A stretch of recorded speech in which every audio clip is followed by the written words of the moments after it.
Hello friends, welcome back to another theoretical lecture on non-ferrous metallography and characterization techniques. So in this series of lectures, we've been considering different non-ferrous metals and their alloy. We begin by focusing on the historical perspective or providing an historical perspective for each of these metals and their alloys. We look into their composition that constitute each of these alloys, and we also see wherein these alloys are being used. Once providing such a background, we will then consider the microstructure for each of these alloys in their pure form. And finally, we wind up the lecture by considering the etchants or the approaches that is needed to visualize these microstructures. So we will be taking similar approach to understand this category of alloys. However, there are few differences when you compare this lecture to other lectures in this series. One is, this could possibly be the last theoretical lecture for this course, and the other is, we usually talk about one particular metal and their corresponding alloys all through the lecture. However, in this lecture, we will be focusing on a set of non-ferrous metals and their alloys. This set of non-ferrous metals and their alloys are categorized as superalloys. Now, you might have already come across this term superalloys. You would have learnt about it maybe in your course on non-ferrous metals, or maybe you have not yet reached that stage of non-ferrous or superalloys in your course. It could be possible. So assuming that you have gone through it, or assuming that you have looked into it, or you are yet to look into it, let me give you a brief introduction of what these superalloys are. Now, there are several ways to define a superalloys. One can give several definitions or description for this particular categories of alloys. Now, a simpler way to put it is given by this gentleman here. So, according to Chester T. Sims, who did most of his work, a metallurgist who did most of his work on superalloys, he defined superalloys as the materials which have made much of our very high temperature engineering technology possible. So he defined, or he categorized superalloys as the material which made the very high temperature engineering technology possible. Now the key word here is the very high temperature engineering technology. Now the very high temperature, the way we characterize this very high temperature, or the way we define the very high temperature, varies with the perspective you take. But in this sense of application, so because we are talking about not a very high temperature in a general sense or a generic sense, but in the context of engineering technology, that means we are talking with the perspective or with the application in mind. So this very high temperature has a specific description. So very high temperature is in the temperature above 0.8 percentage or 0.8 times the melting point of the material. So if you have a material and you are working or operating that material at a temperature that is of 0.8 times its melting point, then you are operating at a very high temperature. So that is the description of the very high temperature in this context. And when you have an application wherein the material is being used at a very high temperature, that is 0.8 times its melting point, then you have a very high temperature engineering applications. So these superalloys are largely used in those applications wherein these alloys are employed at a condition where the temperature is above or close to 0.8 times its melting point. Now, when we talked about different non-ferrous materials and their alloys and their application and their historical perspective, we began by considering the discovery of the material, and we moved into how it got about, or how did we name that material. However, in case of superalloys, the historical perspective would be different, because in all the previous cases, we discover a material, we discover an element, we discover a metal, we try to understand the property of the metal, and once we have defined the property of the metal, once we have identified the property of the metal, then we attempt to use that metal in a given application. In contrast to that, in case of superalloys, we already had a set of application which needed a very high temperature materials, and to cater to that need, we engineered a material, and that material is the superalloys. So therefore, we will not be following the historical perspective that we followed for all the other non-ferrous metals. Like I said, in case of all the other non-ferrous metals, we discover the material, we identify its properties, we try to enhance its properties, and then we try to use it in an application. However, in case of superalloy, it's quite the other way around. We already had a definite set of applications that demanded a very high temperature materials, and we did not have that. And eventually, we were able to engineer such a material, and therefore, when we want to talk about the historical perspective of superalloys, the historical perspective of superalloys is the historical perspective of the applications that demanded these particular alloys. So, the historical perspective of superalloys will be discussed in terms of the applications that needed these superalloys. So, one of this application, or one of the primary application that needed a very high temperature material, was the gas turbines. So, when in the 1904, when gas turbines were beginning to be used on the industrial scale to produce electricity, this was the time people realized that we had a deficiency from the materials realm. We had a deficiency of a very high temperature material to cater to this particular applications, because we had the theoretical construction on how to produce electricity in an efficient manner, but the only drawback was the lack of high temperature or very high temperature material. Now, it is often said that okay, we have a gas turbine and there we need a high temperature material, but from where does exactly this high temperature material come into play is another question. Supposing if you consider a gas turbine which is used to produce electricity at an industrial scale, it comprises of a setup like this, and this is connected to the power generator. Now when you rotate when the power generator, or when you are able to rotate the power generator or operate the power generator using this gas turbine, then ultimately you are producing electricity. Now what this gas turbine does is it translates chemical energy to mechanical energy that is used to rotate, or that is used to operate the generators. So this gas turbine, it comprises of the sections like this. It comprises of a section wherein you have the inlet of air, and the compressor blades ensure that the air inlet it's compressed and then it's allowed to pass through this region at a very high velocity.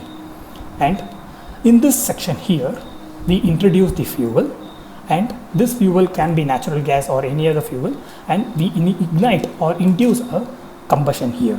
And this combustion, along with the air at very high pressure, it is helped to rotate the turbine blades here. So this is rather a very short or concise form of the components that are required, that operate or that are present in the gas turbines, and that is used to rotate that is used to operate the power generator.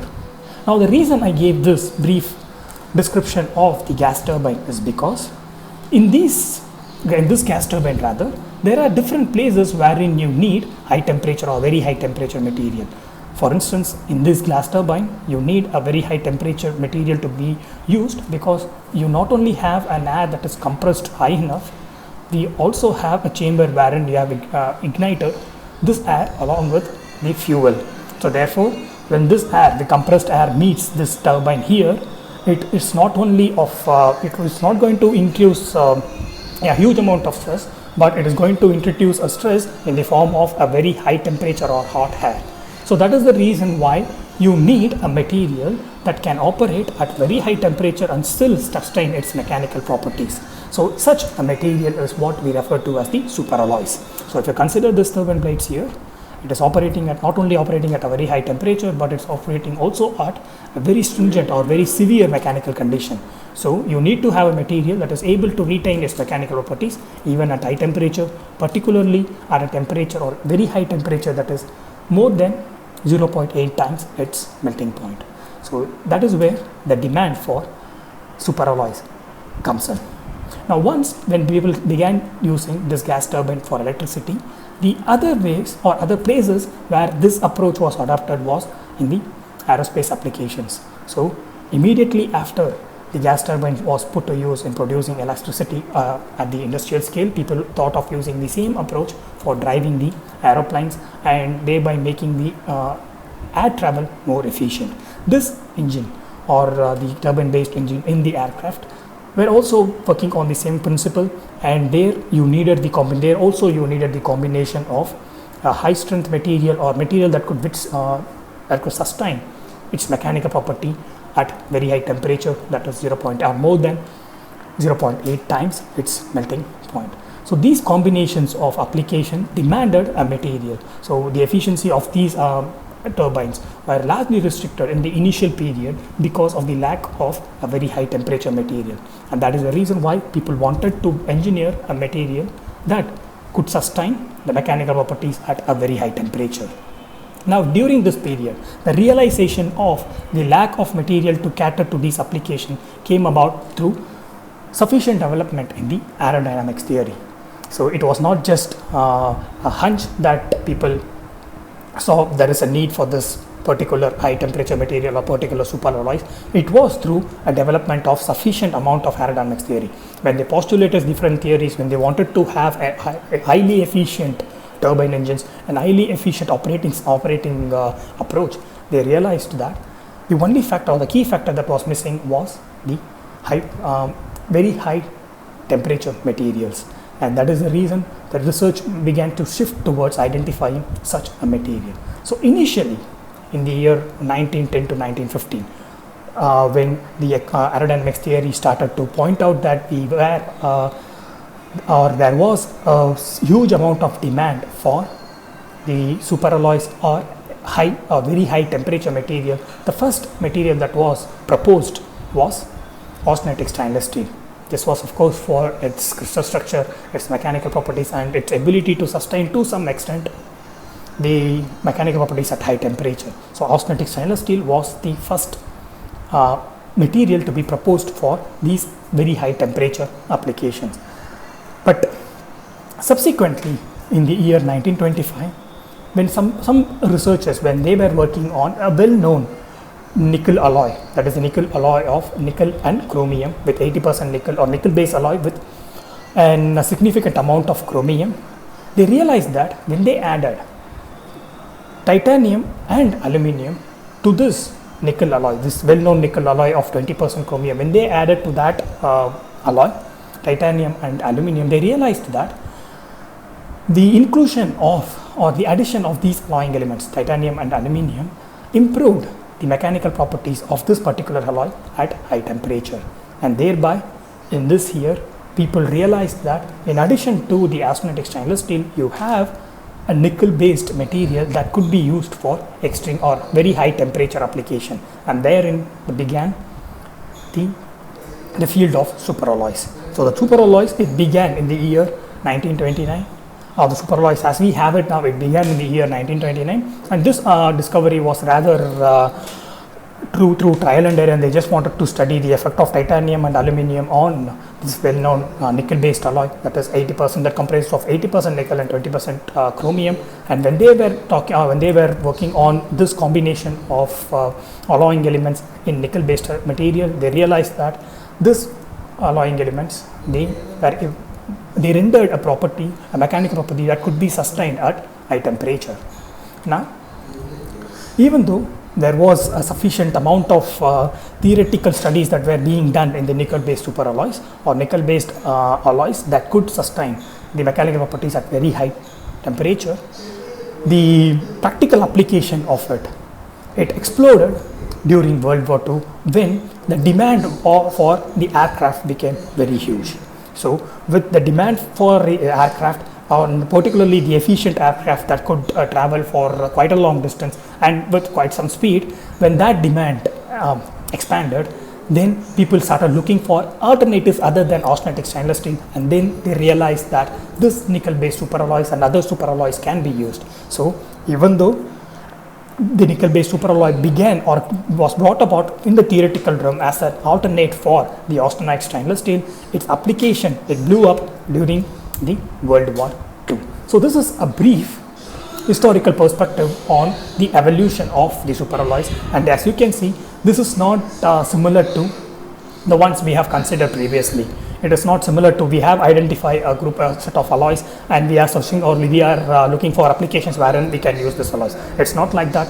Before identifying the alloys, we realized the limitation or the restrictions we had in the material realm for a given application, And after realizing this limitation that we have from the material strength on the given application, only after realizing that we identify this particular alloy. Now, this is a brief historical perspective of what we have or what we now know as the superalloys and where it was being or for which purpose it was being developed. Now, let's see what constitute these superalloys. Now, the superalloys can be broadly categorized into three, and these are based on the major element that is present in this superalloy. So, based on the major or major non-ferrous metal or major metal that constitute the superalloys, we have three categories of them. One is the nickel-based superalloy, the other is the cobalt-based superalloy, and the third one is the iron-based superalloy. So, we have nickel-based, cobalt-based, and iron-based, and for obvious reasons, we will be focusing on just the nickel-based and cobalt-based superalloy in this lecture. And the obvious reason is our topic we deal with just the non-ferrous metallography, or we discuss primarily on non-ferrous material, and that is the reason why we will stick to nickel-based superalloy and cobalt-based superalloys. Now, the nickel-based superalloys is the most widely used superalloys. Now, these, if you want to quantify or compare the application of nickel-based superalloys to all the other applications, the nickel-based superalloys, they contribute to more than 50% of all the applications of superalloy. So, nickel-based superalloys is the most widely used superalloys. Now, the reason or the purpose the nickel-based superalloys found such a large applicability is mainly due to its FCC crystal structure. And since we have a base metal, a material, a base non-ferrous metal that is of FCC crystal structure, we have this nickel-based superalloy with a wide applicability. And the FCC crystal structure, it has a very good, if you could compare the mechanical behavior, particularly ductility, or based on the different crystal structures, you could always relate that the FCC crystal structure will render the most ductility and machinability when compared to other forms of the crystal structures. Now, the nickel-based superalloys, the major alloying elements for this nickel-based superalloys is chromium and aluminium. So, this chromium and aluminium, they enhance the stability, surface stability of the material of this superalloy at high temperature. Particularly, they enhance the corrosion resistance of the superalloy at high temperature, and therefore, the major alloying elements that are present in the nickel-based superalloy are chromium and aluminium. These alloying elements, they enhance not only the mechanical properties, but they also primarily enhance the corrosion resistance of the superalloy at high temperature. So, for this reasons, the chromium and aluminium are added at the or they are included in a considerable proportion. And for this reason, it was primarily when the superalloys were discovered. For this reason alone, it was included for the first time. So, they wanted to see, or people wanted to understand what would be the effect of chromium, which has already been proved to improve the corrosion resistance in steel. So, they wanted to see what effect would chromium have in nickel-based alloys, and thereby they found that chromium would enhance the corrosion resistance of nickel-based superalloy. And not only that, it could, or this chromium was able to sustain this corrosion resistance even at high temperature, and that is the reason why we have chromium and aluminium as a major alloying elements in nickel-based superalloys. In addition to these alloying elements, we have titanium, which enhances the mechanical property and retains the mechanical property at high temperatures. So, we have two categories of alloying elements, so chromium and aluminium, that ensures that at high temperature this nickel-based superalloy is resistant to corrosion. The surface is maintained pristine. We have a very good surface stability. So, chromium and aluminium ensures that. Whereas the titanium, it ensures that the mechanical behavior that is observed at the room temperature is sustained at the high temperature. So, these three are the major alloying elements in the nickel-based superalloys. Now, this is the general description of the nickel-based superalloy. So, let us get into more specific, rather microstructure related description of nickel-based superalloy. Now, in case of the nickel-based superalloy, the matrix is referred to as the gamma matrix, and as you can see here, this gamma matrix is of FCC crystal structure. You have your nickel largely occupying the lattice points of the FCC crystal structure, And again, this FCC crystal structure would render a very good mechanical property to the superalloys. Now, in order to enhance this mechanical property, we have precipitates in the nickel-based superalloys, and these precipitates are referred to as the gamma prime precipitates. So, this mechanical properties that is rendered primarily by the crystal structure in the gamma matrix is enhanced by gamma prime precipitates, and this gamma prime precipitate is of this form. So you have the gamma prime precipitate is of this form, Ni3Al, and sometimes this Al is replaced by titanium. So while gamma matrix is purely, it comprises of nickel, you have your precipitates in the gamma matrix that is referred to as the gamma prime, that is of this form, Ni3Al, or it could be Ti. So this gamma precipitate also has the FCC crystal structure.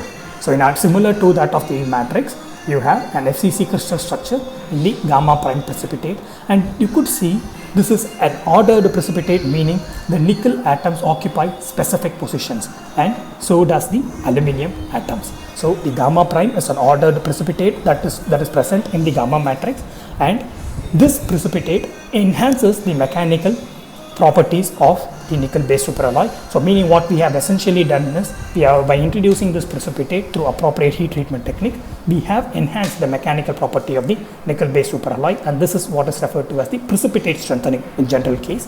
And this precipitate here is an ordered precipitate, meaning the nickel occupies a specific positions, and so does the aluminium, it also occupies a specific position, and in some cases, depending on the composition of the superalloy, the aluminium is replaced by titanium.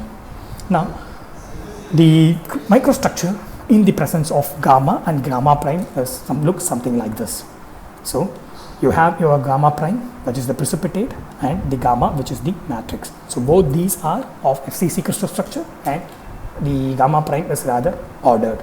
Now, the reason for this definite shape is because of the mismatch in the crystal structures. So, the atomic or rather the dimensions of the unit cell considerably vary between gamma and gamma prime, and this mismatch brings about a shape like this. So this shape you observe when you have gamma prime in a very large proportion, and the volume fraction of the gamma prime, like you see here, is quite large, you observe a shape like this. In some cases wherein you have the gamma prime in a volume fraction that is quite small, or rather it is restricted, that is less than 50%, then in those cases you would observe that this gamma prime precipitate will be spherical in shape. So the shape of the gamma prime largely depends on the composition that it involves. So depending on its composition and depending on the phase fraction, the shape varies, and this is primarily due to the mismatch between the lattice dimensions. So this is how the microstructure that comprises of gamma matrix and gamma precipitate looks like. Now, the other precipitate that is observed in the nickel-based superalloy is the gamma double prime precipitate that is seen here. So the gamma double prime precipitate, it is observed in a superalloy or nickel-based superalloy wherein you have sufficient amount of niobium. So the niobium along with nickel, it forms a precipitate that is of body center tetragonal structure.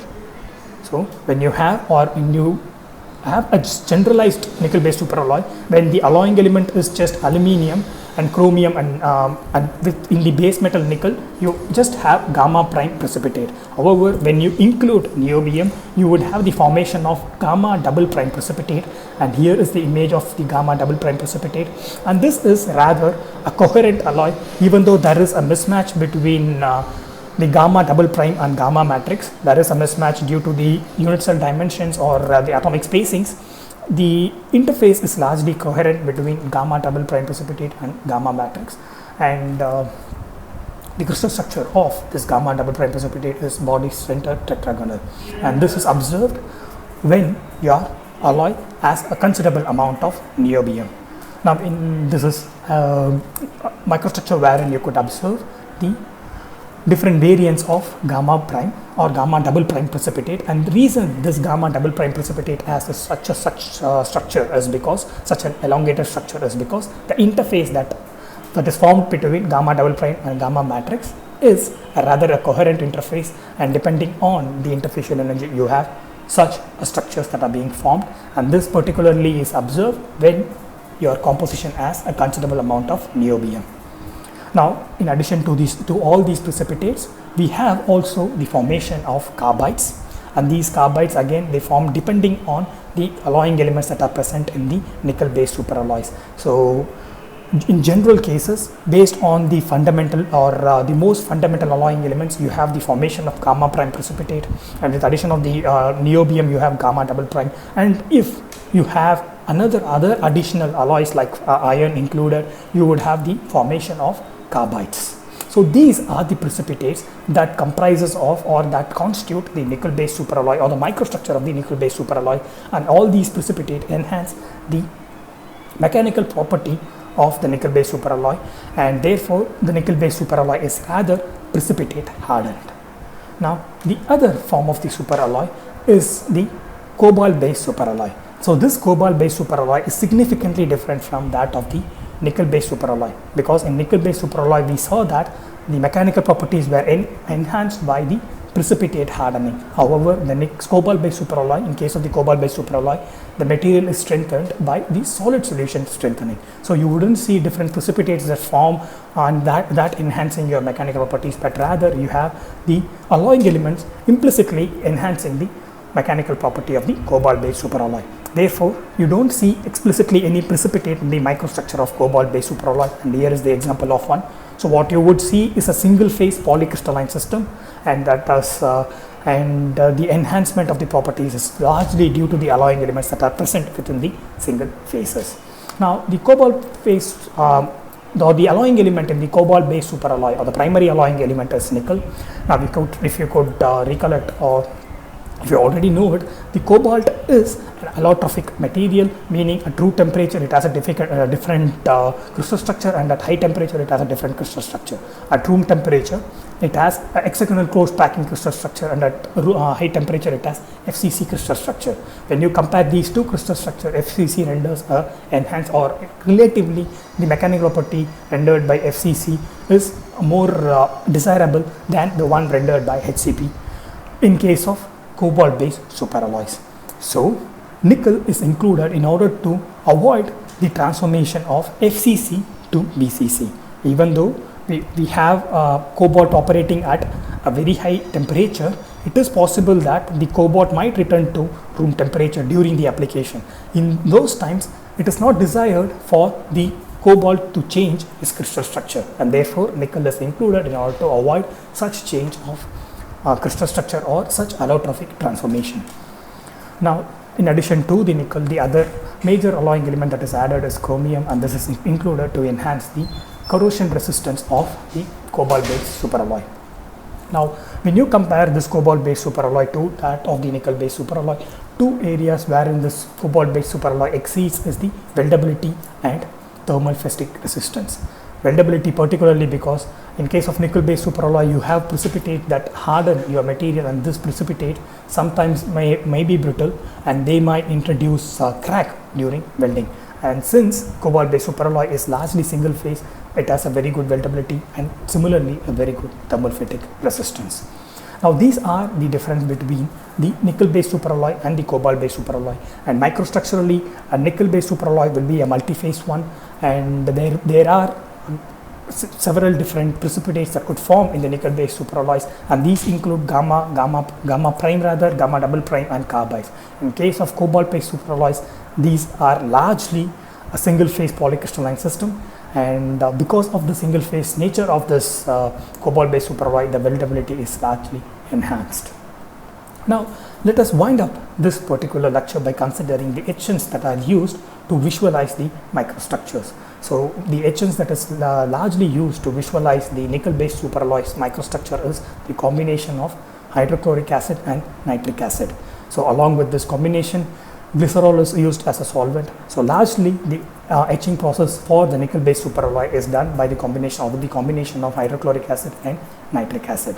In case of cobalt based superalloys, the etchants used are sulfuric acid and nitric acid, of course along with some solvent, which again could be ethanol or glycerol, but largely the etchants include sulfuric acid, the combination of sulfuric acid and the nitric acid. So one etchant that is common for, or that can be used for nickel based superalloys and also for cobalt based superalloys is the combination of hydrochloric acid and hydrogen peroxide. So this particular etchant can be used for visualizing or bringing about the contrast in the microstructural features of both nickel based and cobalt based superalloys, and this common etchant is the combination of hydrochloric acid and hydrogen peroxide. So with this, I would like to wind up this lecture on superalloys. So what we have seen is two different superalloys, of course, after considering the historical perspective of the application that demanded these superalloys. We have seen that superalloys largely comprised of three types, and we focused on nickel based and cobalt based. So nickel based is precipitation hardened, whereas cobalt based is solid solution hardened or solid solution strengthened. So the nickel based superalloy, it comprises of precipitates like gamma prime, gamma double prime and carbide, whereas cobalt based is largely a single phase system. Now the difference in the etchants are, as you can see here, there are different combinations of etchants that can be used to visualize these different superalloys, and one common etchant is hydrochloric acid and hydrogen peroxide. So like I said, given that this could be possibly the last lecture, and I hope these series of lectures were helpful to you, and you are able to gain some insights on what is the historical perspective, or where are we with these non-ferrous materials and their alloys, from where we begin, and how we can differentiate the microstructure of one non-ferrous material or one non-ferrous alloy from the other. So if you have any questions, just let me know. I'll be more than happy to help you. So goodbye.